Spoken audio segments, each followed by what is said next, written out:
Hello, welcome back to our channel. അപ്പോൾ നമ്മുടെ ചാനലിലെ പുതിയൊരു വീഡിയോയിലേക്ക് എല്ലാവർക്കും സ്വാഗതം. അപ്പോൾ ഇന്നത്തെ റെസിപ്പി എന്ന് പറയുന്നത് അവൽ വെച്ചിട്ടുള്ളൊരു റെസിപ്പി ആട്ടോ.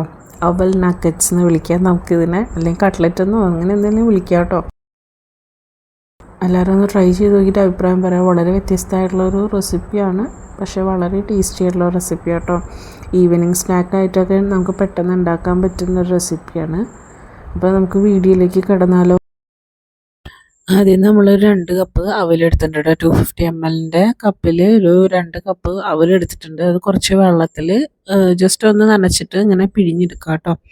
അവലൊന്ന് നനച്ചെടുക്കാൻ വേണ്ടിയിട്ടാണ്, ജസ്റ്റ് നനച്ചിട്ട് ഇങ്ങനെ പിഴിഞ്ഞ് നമുക്ക് മാറ്റി വയ്ക്കാം. ഇതിലേക്ക് നമുക്ക് 2 പൊട്ടറ്റോ വേണം. പുഴുങ്ങി ഉടച്ചെടുത്ത പൊട്ടറ്റോ 2 ഉണ്ട്, മീഡിയം സൈസ്. പിന്നെ ഒരു മീഡിയം സൈസ് ഒരു സവാള എടുത്തിട്ടുണ്ട്. പിന്നെ ഒരു ടേബിൾ സ്പൂൺ നിറയെ ഇഞ്ചി വെളുത്തുള്ളി പേസ്റ്റ്.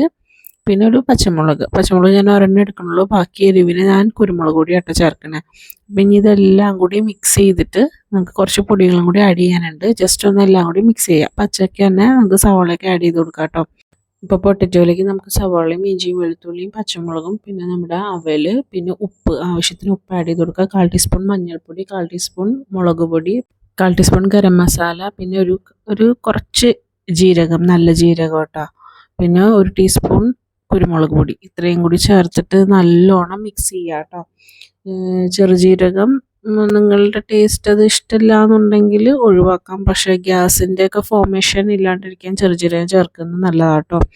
എന്നിട്ട് നല്ലോണം മിക്സ് ചെയ്തിട്ട് നമുക്കിത് ഷേപ്പ് ചെയ്തിട്ട് ബ്രെഡ് ക്രംസിലൊന്ന് കോട്ട് ചെയ്തെടുക്കണം. ഈ നമ്മൾ കുഴയ്ക്കുന്ന ടൈമിൽ ഇതൊന്ന് ലൂസ് ആവുകയാണെങ്കിൽ, അതായത് നമ്മുടെ ആ മിക്സ് ഇങ്ങനെ നമുക്ക് ഉരുട്ടാൻ പറ്റാത്ത രീതിയിൽ കിട്ടുവാണെങ്കിൽ നമുക്ക് കുറച്ച് ബ്രെഡ് ക്രംസ് ഇതിലേക്ക് ആഡ് ചെയ്ത് കൊടുക്കാം കേട്ടോ. അപ്പോൾ ടൈറ്റ് ചെയ്ത് കിട്ടിക്കോളും.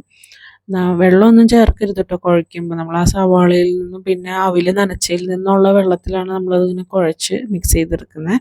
നമുക്ക് അതിൽ കുറച്ച് ഓയിൽ തടവിയിട്ട് ഇതൊന്ന് ഷേപ്പ് ചെയ്തെടുക്കാം കേട്ടോ. നമുക്ക് ഇഷ്ടമുള്ള ഷേപ്പിലേക്ക് ആക്കിയെടുക്കാം. ഞാൻ ചെറിയൊരു നഗറ്റ്സിൻ്റെ പോലത്തെ ഷേപ്പിലേക്ക് ആക്കിയെടുക്കാം കേട്ടോ. എന്നിട്ട് നമുക്ക് ബ്രെഡ് ക്രംസിൽ കോട്ട് ചെയ്ത് എടുക്കുക. അതേപോലെ എല്ലാ ഉരുളയും ചെയ്തെടുക്കുക കേട്ടോ. നമ്മൾ കയ്യിൽ ഒന്ന് എണ്ണ തടവി കൊടുക്കണം, അല്ലെങ്കിൽ ഒട്ടാനുള്ള ചാൻസ് ഉണ്ട്. കാരണം അവലിൻ്റെ ഒരു ഇതുള്ളതുകൊണ്ട് കയ്യിലൊന്ന് ഒട്ടും. അപ്പം നമ്മൾ വെള്ളം ചെയ്യരുത്. ഓയിലിൽ കൈയൊന്ന് തടവിയിട്ട് ഇതിങ്ങനെ ഷേപ്പ് ചെയ്ത് നമുക്കെല്ലാം ഷേപ്പ് ചെയ്ത് ഇങ്ങനെ ബ്രെഡ് ക്രംസിൽ മുക്കിയെടുക്കാം കേട്ടോ.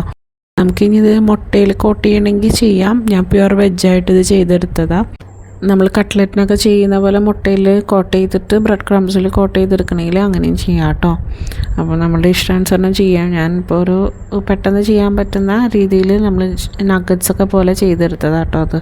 അപ്പോൾ നമ്മൾ ഇങ്ങനെ കോട്ട് ചെയ്തിട്ട് എല്ലാം കോട്ട് ചെയ്ത് എടുത്ത് വെക്കുക. പിന്നെ നമ്മളിത് ഇങ്ങനെ കോട്ട് ചെയ്ത് സൂക്ഷിക്കുകയാണെങ്കിൽ, നമുക്ക് ഫ്രീസറിൽ സൂക്ഷിക്കുകയാണെങ്കിൽ പെട്ടെന്ന് നമുക്ക് ഫ്രൈ ചെയ്തെടുക്കാൻ പറ്റും. നമ്മളിത് കോട്ട് ചെയ്തിട്ട് 1 hour ഫ്രീസറിൽ വെച്ചിട്ട് ഫ്രൈ ചെയ്യുവാണെങ്കിൽ നമ്മുടെ ഓയിലിലേക്ക് ഈ ബ്രെഡ് ക്രംസിൻ്റെ തരികളൊന്നും വരില്ല കേട്ടോ. ഞാൻ പെട്ടെന്നാണ് ഉണ്ടാക്കുന്നത്, നമ്മൾ വെക്കാനുള്ള ടൈം കിട്ടിയില്ല. നമ്മളങ്ങനെ വെച്ചിട്ട് ഒരു 1 hour വെക്കുവാണെങ്കിൽ ഫ്രീസറിൽ വെച്ചിട്ട് തണുപ്പ് പോയതിന് ശേഷം നമ്മൾ വറുക്കുവാണെങ്കിൽ ബ്രെഡ് ക്രംസ് എല്ലാം ഈ ഇതിൽ മേലേക്ക് ഒട്ടിയിട്ട് നമ്മളുടെ എണ്ണയിലേക്ക് അധികം ബ്രെഡ് ക്രംസിൻ്റെ തരി വരില്ല.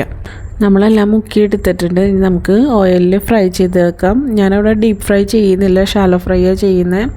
ഡീപ്പ് ഫ്രൈ ചെയ്യേണ്ടവർക്ക് ഓയിൽ കുറച്ചും കൂടി അധികം ഒഴിച്ചിട്ട് ചെയ്യാം കേട്ടോ. നമുക്കിത് ഷാലോ ഫ്രൈ ചെയ്താൽ മതി, കാരണം ഓൾറെഡി എല്ലാം കുക്ക് ചെയ്തതാണ്. പിന്നെ സവോള അവൽ അതൊക്കെ മാത്രമേ ഉള്ളൂ കുക്കല്ലാത്തത്. അപ്പോൾ നമ്മൾ ഷാലോ ഫ്രൈ ചെയ്തെടുക്കുക കേട്ടോ. ഫ്ലെയിം ഹൈയിൽ തന്നെ വെച്ചിട്ട് ഇട്ട് കൊടുക്കുക. എന്നിട്ട് ഒന്ന് മീഡിയത്തിലേക്ക് ആക്കിയിട്ട് ജസ്റ്റ് തിരിച്ചു മറിച്ചിട്ടിട്ട് മൂപ്പിച്ചെടുക്കുക കേട്ടോ. പിന്നെ 1 സൈഡ് നല്ലോണം മൂത്തതിന് ശേഷം, ഒന്ന് ഫ്രൈ ആയതിന് ശേഷം മാത്രം ഇത് മറിച്ചിടുക കേട്ടോ. അല്ലാന്നുണ്ടെങ്കിൽ പൊട്ടിപ്പോവാനുള്ള ചാൻസ് ഉണ്ട്. അപ്പോൾ നല്ലോണം 1 സൈഡ് നല്ലോണം മൊരിഞ്ഞതിന് ശേഷം, ഒന്ന് ഹാർഡായതിന് ശേഷം മാത്രം തിരിച്ചിടുക. തിരിച്ച് മറിച്ച് ഇട്ടിട്ട് നമ്മൾ ഫ്രൈ ചെയ്തെടുക്കുക. നമ്മൾ ഓയിൽ കുറച്ച് ഒഴിച്ചേക്കുന്നതുകൊണ്ട് അങ്ങനെ ചെയ്യാം. ഇനി എയർ ഫ്രയറൊക്കെ ഉള്ളവരാണെങ്കിൽ നേരെ എയർ ഫ്രയറിലേക്ക് ചെയ്തെടുത്താൽ മതിയിട്ട്. അപ്പോൾ ഒന്നും കൂടി ഹെൽത്തി ആയിട്ടുള്ളത് കിട്ടും. അപ്പോൾ ഇതേപോലെ എല്ലാം പൊരിച്ചെടുക്കുക. വളരെ ടേസ്റ്റി ആയിട്ടുള്ളൊരു റെസിപ്പി ആട്ടോ. നമ്മൾ പെട്ടെന്ന് ഉണ്ടാക്കാൻ പറ്റും, നമ്മുടെ വീട്ടിലുണ്ടാവുന്ന എല്ലാ സാധനങ്ങളുമാണ്. അപ്പോൾ എല്ലാവരും ഒന്ന് ട്രൈ ചെയ്ത് നോക്കുക, അഭിപ്രായങ്ങൾ പറയുക കേട്ടോ. നമ്മുടെ ഈവനിങ് കുട്ടികൾക്കൊക്കെ പെട്ടെന്ന് ഉണ്ടാക്കി കൊടുക്കാൻ പറ്റുന്ന ഒരു സ്നാക്കാണ് കേട്ടോ. നമ്മൾ ജീരകവും പിന്നെ ഗരം മസാല അതൊക്കെ ചേർത്തേക്കുന്നതുകൊണ്ട് ഒരു ചിക്കൻ്റെയൊക്കെ ഒരു എഫക്റ്റ്, ചിക്കൻ കഴിക്കുന്ന ഒരു ഫീല് നമുക്ക് കിട്ടും കേട്ടോ. അപ്പോൾ എല്ലാവരും ഒന്ന് ട്രൈ ചെയ്ത് നോക്കുക. അഭിപ്രായങ്ങൾ ഒന്ന് പറയുക കേട്ടോ കമൻറ്റ് ബോക്സിൽ.